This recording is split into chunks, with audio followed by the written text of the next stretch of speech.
You can donate at jcvets.org.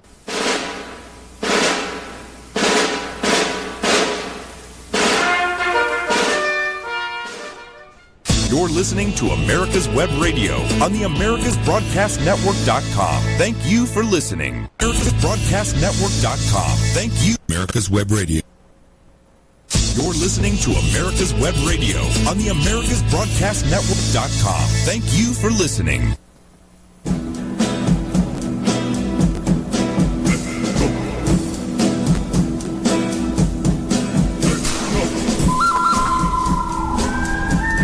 Good morning and welcome to America's Web Radio. And we're glad to have you listening in to David's Pick on America's Web Radio. And we have another special guest, courtesy of Colonel Rick White and the Georgia Military Hall of Fame. And we have you were an inductee, right? Yes, 2016, right. 2015. 2016. 2016. For Valor, yeah. And John's a Silver Star recipient. And do they call them winners? Or I know a Medal of Honor is recipient. Silver Star, is that winner or recipient? That's probably just a recipient also. It's a Silver Star, we call it. It's a medal. It's for Valor, yeah. It's the third highest, I believe. Well, we're delighted to have John in today, and we will be talking Vietnam. In fact, very interesting. John and I were just talking before the show started that most of our guests have been we're in the Delta and that area, more southern, and John was more northern, which I guess you were fairly close. North Vietnam. How far west were you going towards Cambodia? We're probably within miles of Cambodia. We're close. We're right on what they call the DMZ, the demilitarized zone. Yeah. So you were a couple of clicks away from. A couple of clicks away. Matter of fact, when we was in Khe Sanh, we ran a patrol out of Khe Sanh after the Tet Offensive. We moved into Laos. That's how close we were. We made a march into Laos, and then they pulled us back after the Tet Offensive. We took our company out of Khe Sanh, and we went on the aggressive, they call the aggressive move, that we're going to go into Laos. And we got so far in there, it was kind of a different atmosphere when you get across the border there. It was like I remember us walking into Laos. It's like in latest 60 July, I believe it's 68. We were on the march, and of course we were thinking we're going to really hit a lot of NVA because we now moved into North Vietnam. And when we moved in there, we were going down the road, and we see a canteen truck, camouflaged, sitting with a canteen truck, and we took the canteen truck and we looked inside, and there was Coca-Colas, Frito chips and stuff. It was amazing there. It was just amazing what was there that they had, Now, interesting, I always heard it pronounced Laos, and you were saying Laos, right? Well, that's the way I pronounce it. It probably is Laos, but it's Laos, so We had a friend, my mother particularly, but I don't know if we've all heard it from the Kingston Trio, but he was not the one that. But Dr. Tom Dooley was in Laos and doing, he was a doctor, a medical doctor, and treated many of the Laotians, and then was captured many times and tortured beyond belief, and all he was trying to do was help and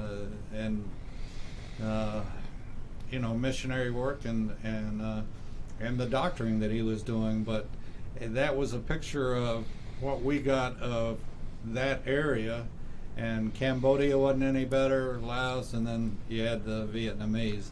So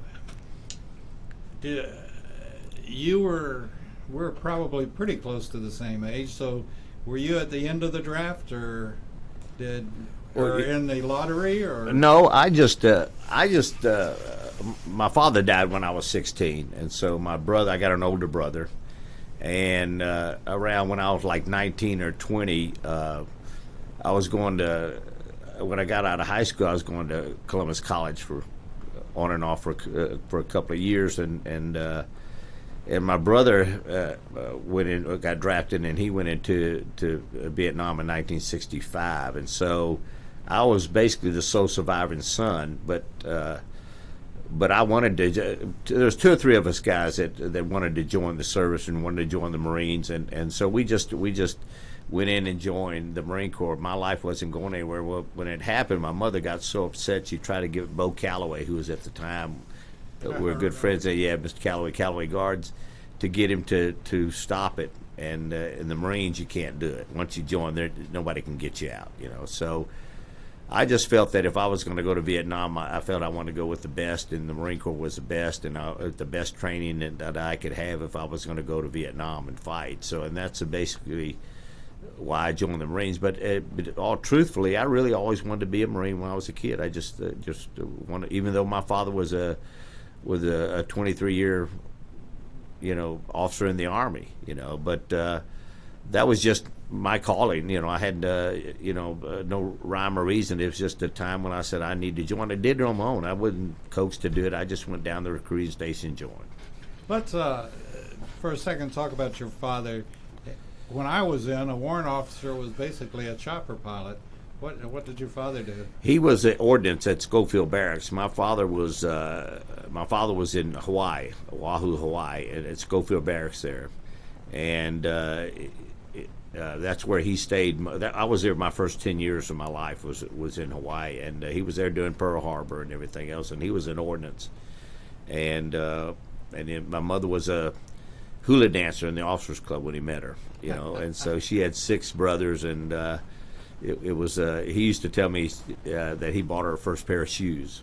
My son was stationed in Hawaii. He's in the Air Force, an officer in the Air Force, and now he's in Germany. But his first 2 years were in Hawaii. Yeah. And my wife and I used to go over there. It's a tough area to be stationed in. Yeah. I enjoyed it tremendously. Oh yeah, maybe not for your father, and as the Zeros were coming in, but yeah. It's still a very historical place, and I enjoyed going to many of the museums over there. I have been to all of them. Yeah. But it's again, this is the thing that one of the things that bothers me, and I want to talk a little bit about this past week. Is that Pearl Harbor is Pearl Harbor, and it is etched in our minds, etched in our brains from the time we go into school, and depending on the parents and grandparents, the grandparents today now are older, great-grandparents, they can talk about what it was like during World War II and the attack on Pearl Harbor by the Japanese, and the infamous statement by Franklin Roosevelt, December 7th will live in infamy, and it has. And one of the reasons that you're sitting across the table from me is that when people came back from World War II, they were greeted as heroes. When people came back from Nam, they were greeted with blood thrown at them, or yelled names and everything else, spit at, whatever. And a lot of folks don't even know the history of Vietnam, or don't even, it's like it never happened. Mm-hmm. Well, it did happen, and a hell of a lot of people died for various and sundry reasons to keep us free and give us the ability to be sitting here and talking to each other. And we want to keep it fresh. We're also going to be starting a show very soon. Not that he outranks you by much, but just a 1 star. You got your silver star. He's got the brass one on his shoulder. But we're going to be doing a show about Desert Storm, Desert Shield, and Desert Storm. Because, and I'm a big, and I don't mean to be talking so much. It's your show today, but we can't forget our active duty, and we can't forget our veterans, because that little store down the street, or that church with the pretty steeple on it, or that Christmas tree that's going to be going up pretty soon, Right. wouldn't be happening without our military. And this goes back to day one when we wanted representation for our taxes, which we don't have today either. But we also wanted freedom of speech, and we wanted freedom of religion. And the only way we're going to keep it is to remember. If you don't remember the history, then you're due for it repeating itself. I agree with her. I think you know when I got my story when I got back from Vietnam, I remember landing in L.A. and with another Marine, Woody and I, and it was, you know, when you those days when you landed in L.A. in November of '68. You know, on my way back to Columbus, Georgia, flying, they brought you to L.A. from Okinawa. We walked in, and you know, it's like the if you see the Tom Cruise movie Top Gun, where the airport's right there, you walk in, and the bar's right there where you get a drink and sit at the breakfast, and we were sitting there, and while we were sitting there, these you call them hippies in those days. They came up, and Woody and I were sitting there having a beer. And he took the beer off the counter and he poured it over my pants leg. You know, that was we were sitting there with my pants leg. He poured it over the pants leg, and I said, "What the heck's all that about?" And you know, normally being a Marine, you wanted to do something about it. Woody said, "John, you do something, you're gonna be arrested, and then you're not gonna be able to get home." So we went in and actually changed into our civilian clothing. And we didn't wear them again, you know, at all to any civilian event. But to me, the Vietnam War is a traditional war. It's the last tradition, if that's the right phrase, the right word, the traditional war, where when you fight, you see the guy and you shoot at him, and he sees back and you shoot at him. We didn't really in '68. We didn't have TV. We didn't have the internet. Nobody talked about what was going on in '68, the protest or anything. We didn't know anything of that at all. So when you really came back to the United States, you really had a year out of your life that you didn't know what was going on, because even if you went on R&R, the last thing you did was watch TV. That wasn't even important when you're out having a good time. So, but I am glad that they are honoring the veterans and the troops today. I think it's great that they recognize them, and I think it's great that they are being honored. People from Desert Storm, Gulf War, Iraq, or whatever. I think it's so important.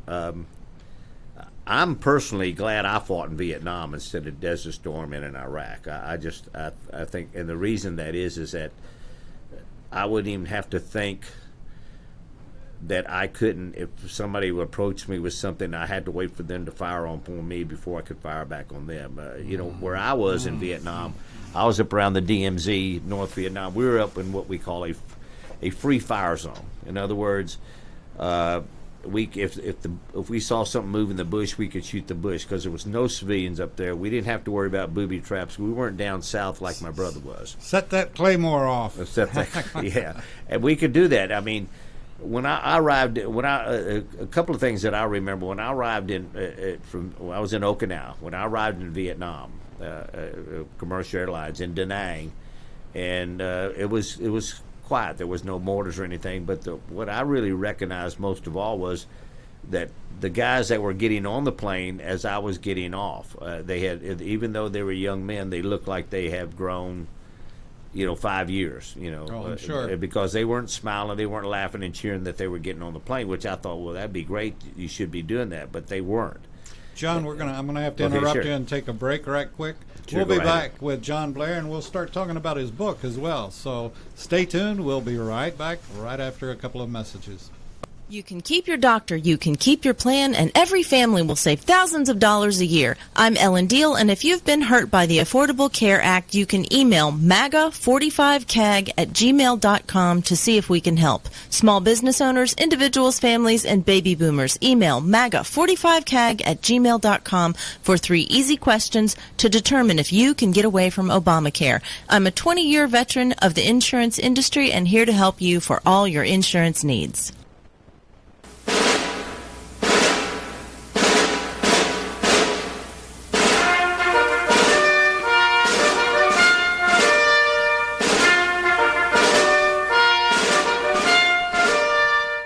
morning. My name is Mike Mizell. I'm a retired Army colonel and president of the Johns Creek Veterans Association. We meet in Newtown Park, and part of one of our projects is the installation of the Healing Wall, the half-scale model of the Vietnam Wall that traveled the United States. Well, it's coming to rest, and it's going to live in Johns Creek forever, the half-scale model. We're looking at possibly a March implementation ribbon cutting ceremony, and we're looking for donors and sponsors that want to help us in this great project. You can donate at jcvets.org.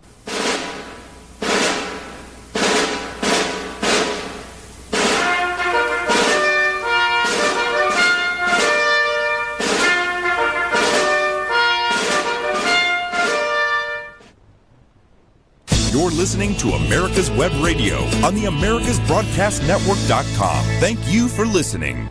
Okay, and we're back on David's Pick on America's Web Radio, and we have Staff Sergeant John Blair, who has written a book. I guess this No, is I'm just an article in the book. Norman Black wrote that book, but it's stories about Vietnam veterans. right. Stories about the Vietnam veterans, and I'm one of the stories in the book. You know, it's like the meeting I went to at Johns Creek Veterans Vietnam Veterans Association. I don't know of a veteran that doesn't have. In fact, I can even go further than that. I don't know of a veteran that has one story. I know veterans that you wind them up and you never stop them. They have story after story. And my best friend that we went to college together, and then he took a leave of absence and went to Vietnam for a couple of years, and then came back, and we went back to college together. Right. And he lived with me out at my farm, and you know, after he had been in Vietnam, he told me that, and you and I were talking about it earlier, but he told me, don't ever wake me up, and if I do something, just don't worry about it, I'll pay for it. And one night I was sound asleep, and I heard this crash, and he had just put his fist through my wall. And and like you said, I saw so many. I had another good friend that went to Nam and came back and was just, and he was a Marine, as a matter of fact. And some of the atrocious things that you all saw, just are unbelievable. Well, Your you best friend skinned, Right. And you just can't imagine that one human would treat another human like that. And we had Arson Swindle on the other day. Mm-hmm. That was a prisoner of war in the Hanoi Hilton, and just, you know, and this is what upset me about this past week. We have to celebrate and appreciate our veterans and Vietnam veterans, but it doesn't matter. A war is a war, and the treatment that one human can give and or do to another human is just beyond. And this is true in the Middle East right now, and we've seen some of it. Well, you see it. I saw a lot of it up in North Vietnam, and the reason they really didn't show much on the news is because the reporters weren't really allowed up in North Vietnam. It was too dangerous. I mean, we hardly ever. The only one reporters ever came up there was the newspaper guys with the Marine Corps Gazette. And they were right in there with the trenches with us, and that's where a lot of the information came from, the Marine Corps Gazette. And I guess Stars and Stripes were there. I didn't see any Stars and Stripes. You know, I didn't. I just knew the Marine Corps Gazette was there, but they could have been there. But, I mean, I just a couple of battles, a couple of things, and they showed up. We never did have like a bunch of, after a big battle, any photographers come in or any newspaper come in, but. It would have been some of the things I saw. First of all, let me say this: a lot of veterans, Vietnam veterans, I don't care, Iraq veterans, or whatever, every individual handles PTSD different than anybody else. Some can't handle it. Some it really bothers them. Death bothers them, or how you say how they treat people bother them. I mean, and I saw that we've had guys in Vietnam that actually lose it during that time in Vietnam, and they just lose it. Some can handle it, some can't. I think it's just to me. I saw a lot of action. There was no ifs, ands, or buts about that. I've been in a lot of firefights and stuff like that, and some major battles. But some of the things if they could have saw some of the things that the North Vietnamese Army did to some of our troops and some of the Army troops, it would be unbelievable. And we had to go retrieve them and get them, and look at this, look at what they've done, and it would upset us too, also. So, like you said, there's so many stories. We have a bunch of guys that get together since like 2006. They're out of my 3rd platoon. There's we'll start off like 18. There's like 12 left. Some of them have passed away. A couple of them committed suicide, which is sad. But when we get together with the wives and family, we bring it all up. We meet every year. I just got back a couple of weeks ago from Prescott, Arizona, where we met with our 3rd Battalion, our Indian Company 3rd Platoon, and we just, first day we hang out. Second night, it's always the second night, like the Friday night. We go in on Thursday. Friday night, we go to one of the who's ever hosting the house, and we start having a few drinks and stuff, and then everything comes out, and we laugh and we talk about the certain events that happen, and we're really blessed to be back, and so that happens all the time. When I really started getting involved with what I did in Vietnam was when I joined the Woodstock Marine Corps League, Chapter 1311. There's some when I joined the Marine, and I didn't even know they had a detachment, and in Woodstock, when I joined, there's like 15, 20 members, and now there's we have over 100, and matter of fact, we're hosting the Georgia National Convention this year, the Marine Corps League. We're hosting it, and the rifle team, our rifle team, performed the duties on that the burial was done yesterday for those. John Newport put together this on the bearing of those 7 missing in action or homeless veterans, I guess. That's what it was up at the National Cemetery. But the war, like I said, let me just probably get back to where I started. When I landed in Da Nang, I noticed that, and then I was moved up to Dong Ha. This is a funny story. So they sent me up to Dong Ha, going north. I didn't know where I was going. And so I got to Dong Ha, and we got these sandbag bunkers. Nice. I'm going to eat hot chow, and I'm by myself, and I'm in this one tent. It looks like somebody swept the dirt. It's so nice. Another tent, and I'm saying, this is Vietnam. This is not bad at all. I'm sitting there saying, this is pretty nice. I get up. Okay, it's time to go to chow. Walk up into chow. I had somebody yelled incoming. 2 days, and then they said, okay, now you're going up to Con Tien. And when I got there, this is like 2 weeks, and I go up to Con Tien, and they just been through a major battle in Con Tien. So they were cleaning up after the battle, and the choppers were flying in and out, and we're in underground bunkers and everything else. I said, whoa, this is different than what I thought it was going to be. And so I was there for the first couple of months, and we just, no action. It was like a lull. It was like November and December was like a lull in the action. And because there had been a lot of action before then, and so we were running patrols in and out of Con Tien, and then the first time we had action was probably right after Christmas, and we ran it. We were moving. We left Camp Carroll, moving up to Khe Sanh, going up to C2 to Khe Sanh. That was en route. We're going to run. Our company is going to run patrols up around the DMZ, and then eventually be in Khe Sanh. And so anyway, we were walking. Khe Sanh was one of the well-known Jodis. Yes, it was. It was. We got there right after the.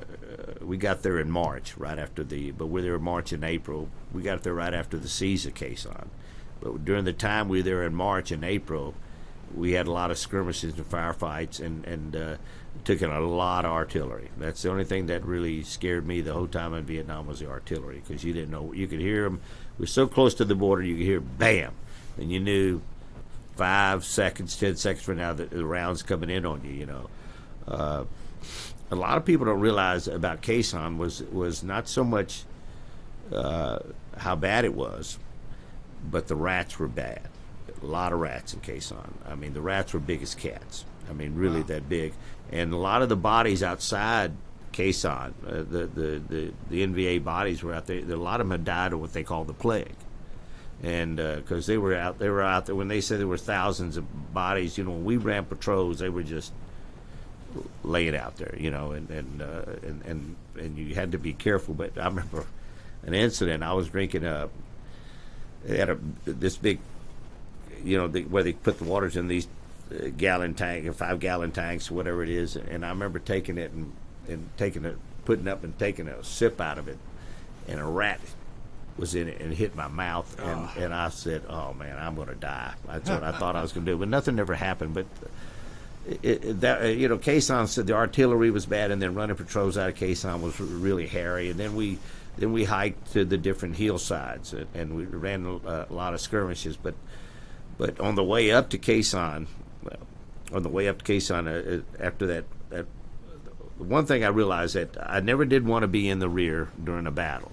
Like when we have a battle or a skirmish, you have your three platoons, and then one platoon to be up here, one platoon, then you have one platoon that bring up the rear. And when you're in the rear of the one platoon, you really lay down and face the other way, because you would want Covered your six. Yeah, you did.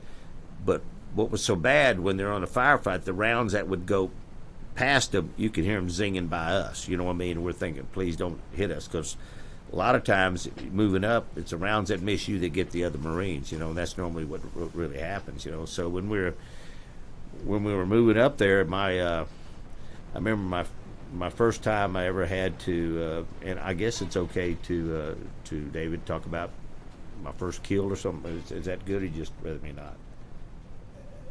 If it doesn't bother you, it doesn't bother us. It doesn't bother me, but I just didn't know if it's okay on the radio. Yeah.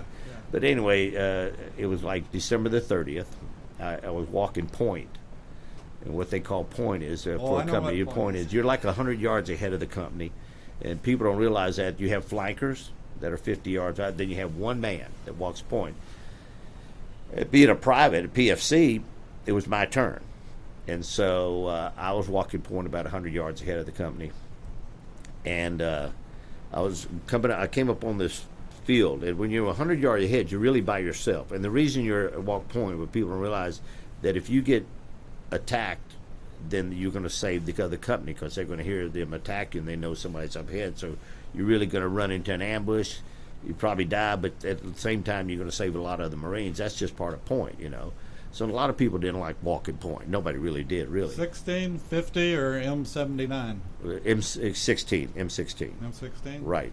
You didn't want to carry the 50? No. When I was in San Diego, at Camp Pendleton, when we were training to go to Vietnam, we had M14s. Yeah, I remember that well. And I love the M14s. But then they introduced us our last 2 weeks to the M16. And to me, it was like a piece of plastic, because it had plastic on the outside. But I'm glad I had it. It was very light, very accurate, but it would jam a lot. If you fired too much rounds would jam. You'd have to. A lot of guys taped a cleaning rod to the outside of their partial clean rod, and then they throw it in, knock the shell out, and then they reload the shells, because it would heat up, or the shells would heat up. It was more or less the ammo than it was the M16, I believe. It had a lot to do with the ammo. So we'd always try to get new ammo if we had, instead of using old, But anyway, while I was walking up at point, I went up this hill, and it was like an open field. The grass was real tall. Then I walked up there, and I see 2 NVA soldiers running across. And there's little trees in this field, and they stopped. And they didn't see me, and I didn't know whether the Marine Corps had a recon patrol out or not, because I couldn't tell whether with us or so I went back to Captain Pritchard, and I asked Captain Pritchard, and when I got back, he said, "Blair, what the hell are you doing back here?" I said, "Sir, do we have any friendlies in this area?" And he said, "What are you talking about?" I said, "Friendly, any Marine?" He says, "No, we don't." I said, "Well, I think there's a couple of NBA soldiers up there." And I said, "What do you want to do?" He says, "Would you kill the son of a bitches?" And that's exactly what he told me. And I said, "Okay." So anyway, I'm gonna have to go back up there. Well, I'm thinking when I go back up there, there's might be 20 instead of 2 now. Yeah. There might be 100. So I'm really nervous and cautious. So when I came up on the hill, I looked at I was just sneaking up and coming out of the woods up onto the grass, and that's when when I looked up, they were like 20 yards ahead of me. And so I dropped both of them right then and there, and then you go up and you make sure they are dead. And then what you do, in those days, you pull if you can wear their belt, they say you'll survive Vietnam, the first kill. So when I pulled the belt off, of course, I weighed about 135, 140 pounds, so the belt fit. Yeah. Barely fit, but it did fit. I wore it the whole time I was in Vietnam, the whole time I had that belt. But that was one of my stories. Then we moved to the valley to protect this bridge off of Highway 9. Go ahead, I'm sorry.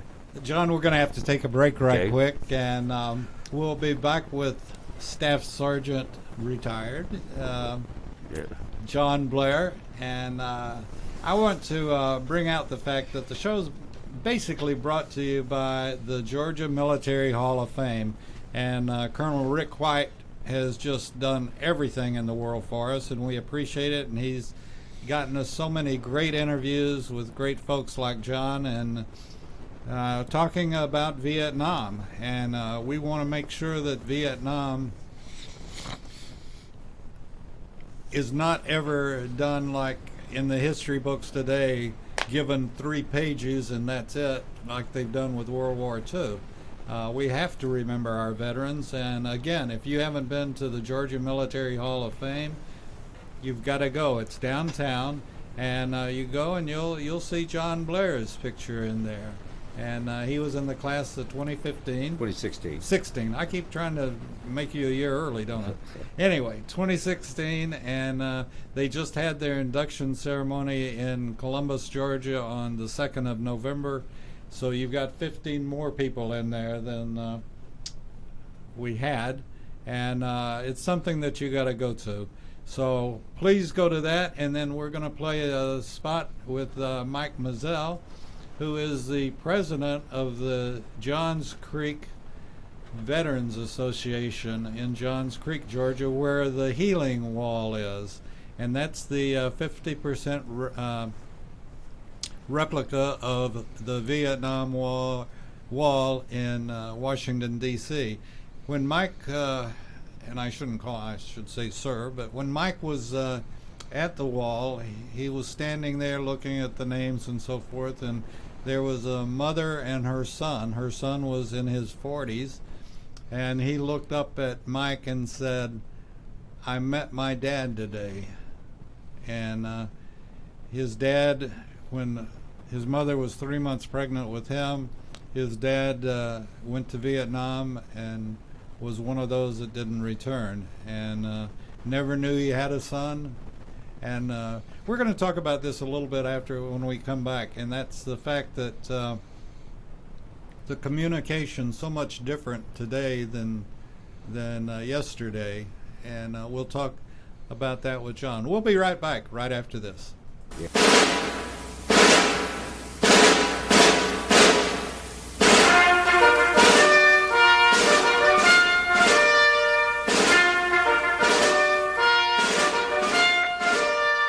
Good morning. My name is Mike Mazzell. I'm a retired Army colonel and president of the Johns Creek Veterans Association. We meet in Newtown Park, and part of one of our projects is the installation of the Healing Wall, the half-scale model of the Vietnam Wall that traveled the United States. Well, it's coming to rest, and it's going to live in Johns Creek forever, the half-scale model. We're looking at possibly a March implementation ribbon cutting ceremony, and we're looking for donors and sponsors that want to help us in this great project. You can donate at jcvets.org.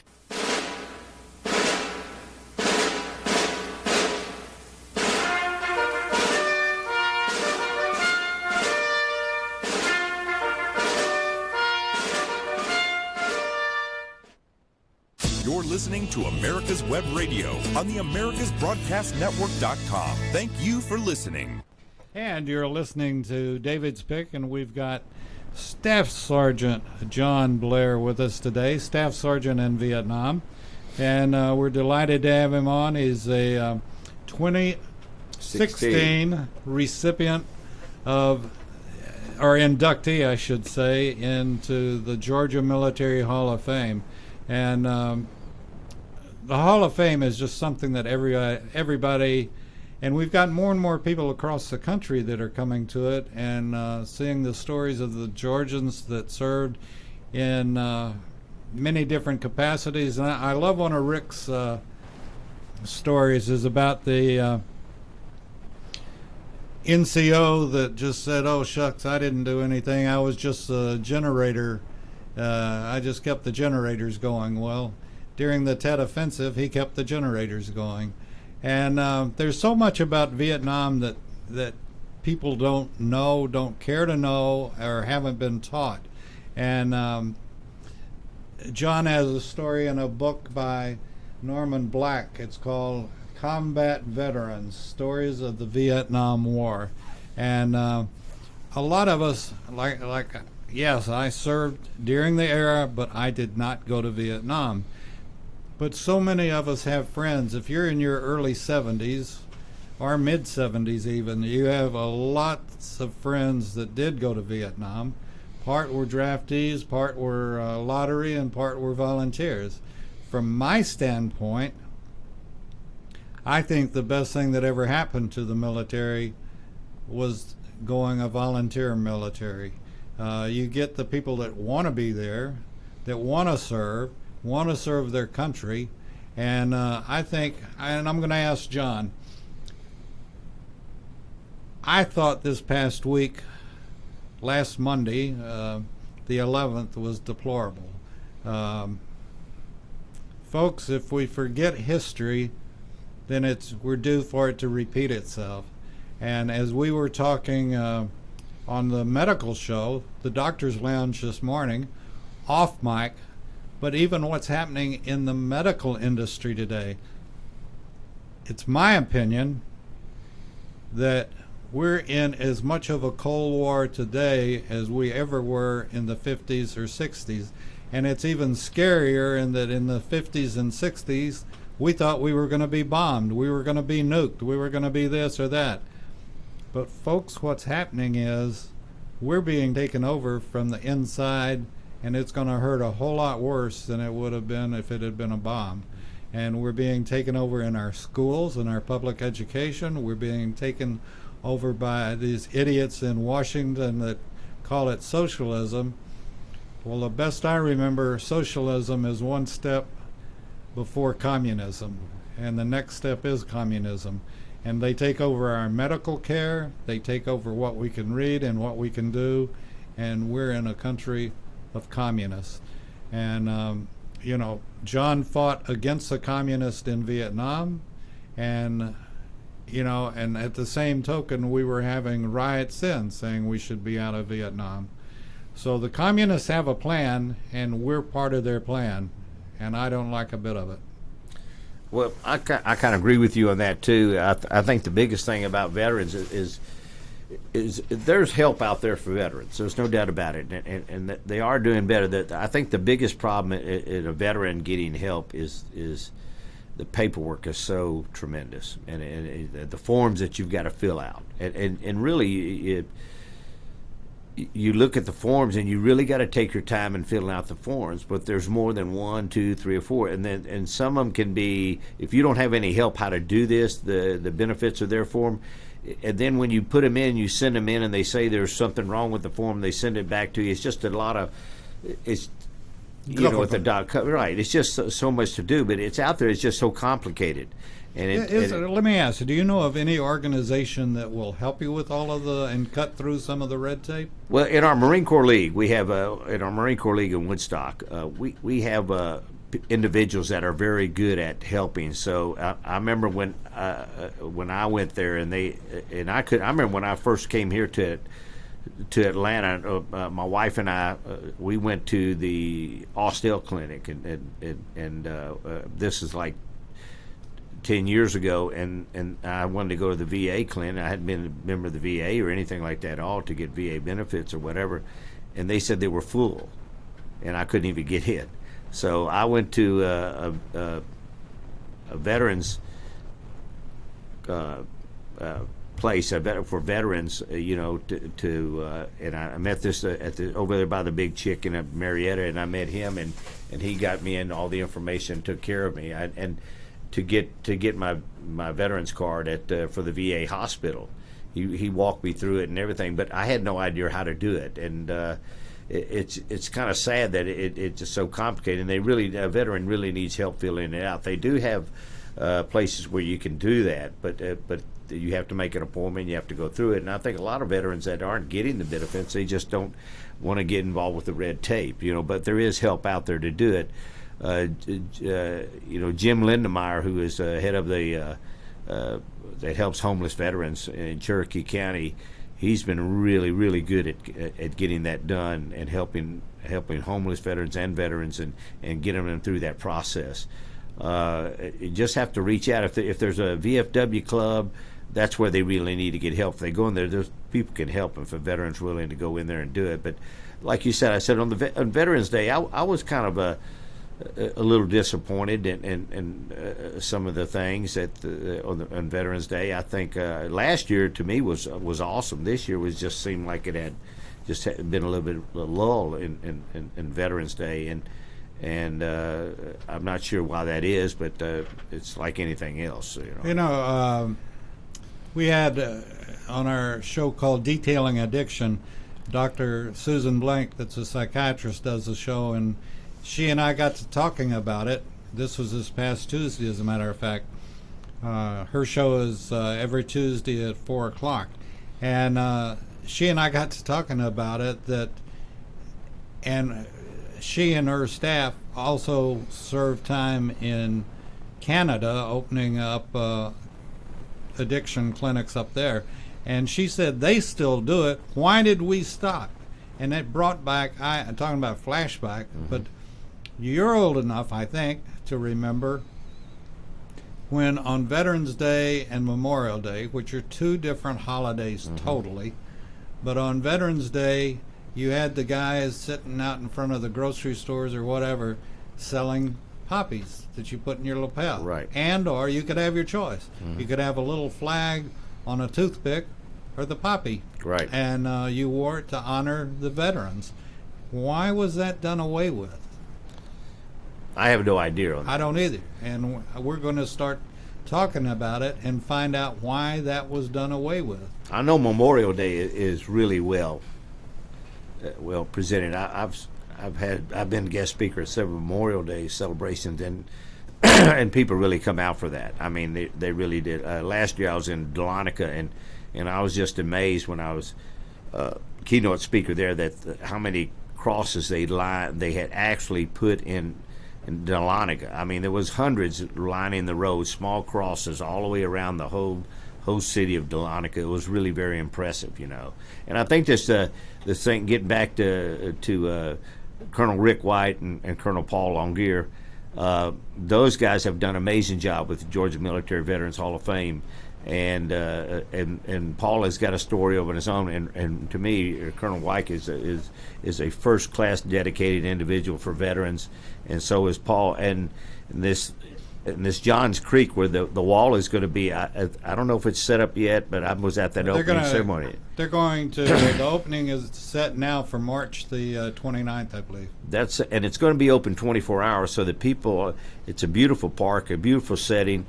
And I've been very, I work for a company that's Tony Farrell, who is my, who's also a Marine in the Reagan years. And I've been very fortunate to go up to Washington, D.C. just about every year and visit the Vietnam Memorial and other memorials. But I make a point to do that, and it still brings it out into you, it brings the heart out into you, and it's something to see if you've never been. And to have it here in Johns Creek is amazing, and I think it's going to attract a lot of people. Yes, sir. We're going to take another break, and we'll be back with John Blair right after this. My name is Kyle Hayes, a motorsports student at Alfred State College. Every year, Alfred State students compete in the Great Race, which is a cross-country time endurance rally for vintage vehicles. As you can imagine, it's pretty costly. I'm asking for your help. Your donation can make it possible for these students to live their passion and promote the vintage automobile industry. Please visit our site at give.alfredstate.edu and search Great Race to learn more and help us reach our goal. Thank you. Perhaps you are struggling to cope with the disease of addiction. If not, You probably know a family member or friend that needs help in battling the cravings and the personal and professional damage done by the effects of drugs or alcohol. Get a pen and paper and be ready to write down the following. These are the issues that the trained staff at the Atlanta Healing Center address and treat every day. Their doctors and counselors with over 40 years of practice in the field of addiction can treat the suffering individual in a thoughtful, compassionate, and experienced manner and guide him or her along the path to recovery. So call 770-696-9862 and speak to a knowledgeable staff member about how you or your loved one can be helped to enjoy a better and healthier life. More information is also available on the website at www.atlantahealingcenter.com.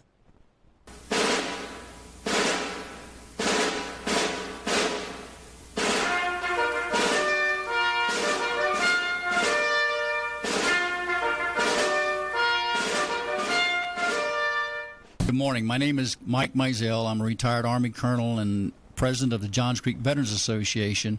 We meet in Newtown Park, and part of one of our projects is the installation of the Healing Wall, the half-scale model of the Vietnam Wall that traveled the United States. Well, it's coming to rest, and it's going to live in Johns Creek forever, the half-scale model. We're looking at possibly a March implementation ribbon cutting ceremony, and we're looking for donors and sponsors that want to help us in this great project. You can donate at jcvets.org.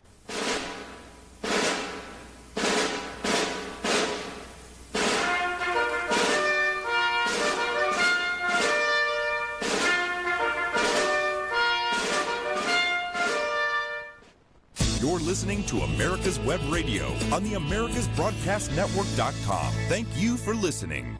And we're back on America's Web Radio, and David Spick, and we have the honor of having a inductee into the Georgia Military Hall of Fame 2016. I got it right for a change.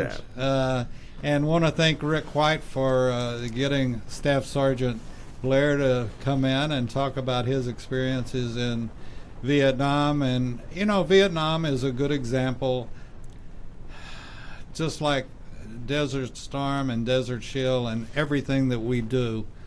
We're the greatest country in the world. Our three different parts of the government, the court, the Supreme Court, the president, executive branch, and then also the congressional branch. However, I must say I am getting really sick and tired of Congress and do-nothing Democrats and there's a thing going around right now that I totally support, and this is an email that's going around demanding that Congress live under the same laws that they make us live under, everything from Social Security up and down the gambit. And one of the things that I support totally is that I don't think that anybody should be on the Armed Service Committee or anything that has to do with the military if they haven't served. They have no idea what it is to hold a metal tray in a thunderstorm and lightning, pouring down rain, and turning your mashed potatoes into less than soup. They don't know what it's like to be yelled at to polish the boots that have a block of mud on them. They don't know what it's like to kill a weapon or clean a weapon. They don't even know how to hold a weapon up there. So I'm starting a one-man campaign on that we shouldn't have officials, we shouldn't have representatives that ain't been there and ain't done that. And they should all go, if nothing else, basic training. If nothing else, basic training. And also, I want to mention that we've got Friday coming up, tomorrow as a matter of fact, and Friday is Red Shirt Day. They started this many years ago, supporting our veterans and active duty folks, and then they extended to first responders that are always there for us. And I want to get this going again. I wear a red shirt every Friday, and everybody should wear one just as an informal way of saying thank you. And every Marine, every military, every veteran, every first responder knows what it means. So let's get back to John Blair. John, tell me something we missed.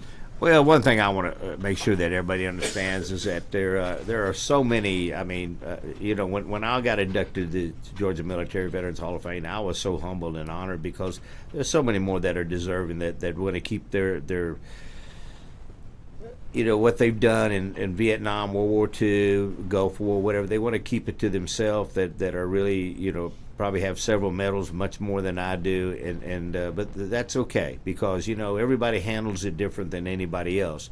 But like you said, the veterans, the majority of the veterans, they just want to go on with their life and they want to do what's right for their country, and that's what's really great. Me going to Vietnam was the best thing in my life. Me joining the Marine Corps was the best thing in life. It gave me. It matured me. It gave me purpose in life, and what it takes to drive to get ahead, and respect of all the other military people that are in the military today. And I just think it's. I really believe in this country. We've got a great country. I love this country, and I think it's so important for our people to know about the veterans. I myself don't want them to ever forget Vietnam, but it's like anything else. So it's like World War II, World War I. The older you get, it kind of goes away. There's not too many World War II veterans left. There's not too many more Korean veterans left, and it's good that the country is supporting the troops because that's what's really important today. That they need to know they got the support. That everybody thinks highly of them, and everybody supports them, and even though I feel they sometimes don't do enough, I think we're getting a lot more recognition than we ever had before, since World War II or whatever. And another thing that I'd like to pass on is many of the Vietnam veterans are working their butts off, as a matter of fact, to help reindoctrinate the folks that have come back from Desert Shield, Desert Storm, Iraq, any of the Middle East stuff. And they're working with them. They're meeting them at the airport. They're doing all sorts of things because they know how they felt when they came back from Vietnam, and they don't want any other brother. And I always point this out. The military is the largest fraternity and sorority in the world.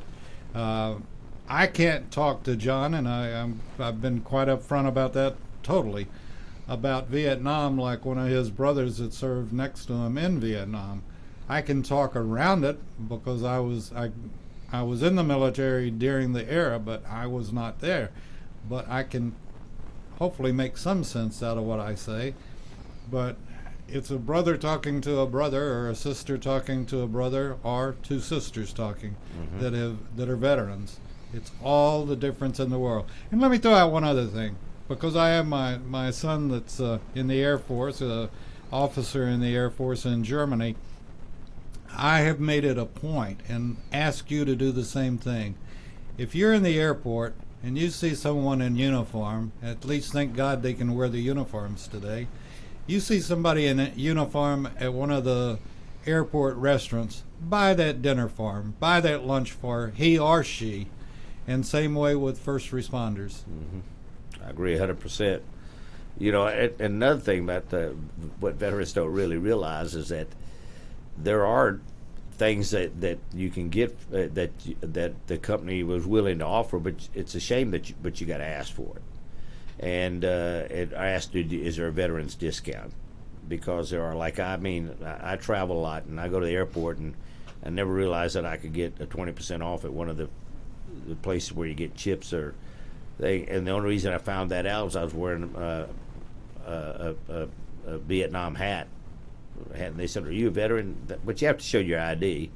I said, "I've been traveling for years, and I didn't know I could get one." So there's things out there for them, but there is support for them all. But as far as my time in Vietnam, and there's so many other people deserving. It's I'm just very blessed to be here. I'm very blessed to have a great family that supports me and great friends that supports me. And I think I think the more we can get this out, more be recognized. But I encourage everybody to really. It's in John Creek when it's up to visit that Vietnam Wall. It's really touching to visit that, and I'm just I'm thankful that you asked me to be here, and I'm glad to represent the Georgia Military Veterans Hall of Fame also. Well, if you don't appreciate history, and we don't respect history, then it's due to repeat itself, the incidents. And this is what we're going through right now, in my opinion. And we have to be very guarded in this country that we don't let people that don't know what they're talking about take over our country. And I'll just throw out names. I can't stand him. I don't like seeing him on television, and he's the biggest lying idiot I've ever seen, and that's Adam Schiff. And I own the station. I have every right to say it. And that guy, he's like a little 8-year-old, and in my opinion, should be taken out behind Congress and spanked. He's a liar, and that's all he's good for. He opens his mouth and a lie is going to come out. So don't let people like him and AOC and the others. We've got a very important election coming up in a year, and right now we have probably one of the biggest supporters of the military that we've had in many, many, many years. And one thing, you are from Hawaii basically, and when my son was stationed over there on an air base as an officer, and we went out on the tarmac. In fact, a friend of his was a 130 pilot, and C-130, and we went out on the tarmac, and we were with him, and all of these planes sitting there. This was 3-4 years ago, I guess, during someone's administration that we don't care for, that were sitting there being cannibalized because they wouldn't buy the parts to keep the other fighters flying. And I lost it. This is, we're the greatest country in the world, and to not be able, and oh my God, we can't let them train. The hell we can't. That's what they have to do, and we don't know what they're training for, but they have to train. And we shouldn't ever cannibalize anything. That's like taking parts off an M16 so another M16 can fire. Baloney. And so, folks, if you ever wondered how I stand on this, I think you just got it. I think so too. I think so too. John, it has been a pleasure. We got to wrap it up, but will you come back? I'll be more than happy to. Thank you so much. Well, we're looking forward to it, and stay tuned. We got more coming your way on America's Web Radio, and again, we want to thank Colonel Rick White for all he does for America's Web Radio, and want to thank again Staff Sergeant John Blair for his time in Vietnam and his taking off time to come in here today. Thank you, John. Thank you. Thank you. You're listening to America's Web Radio on the AmericasBroadcastNetwork.com. Thank you for listening.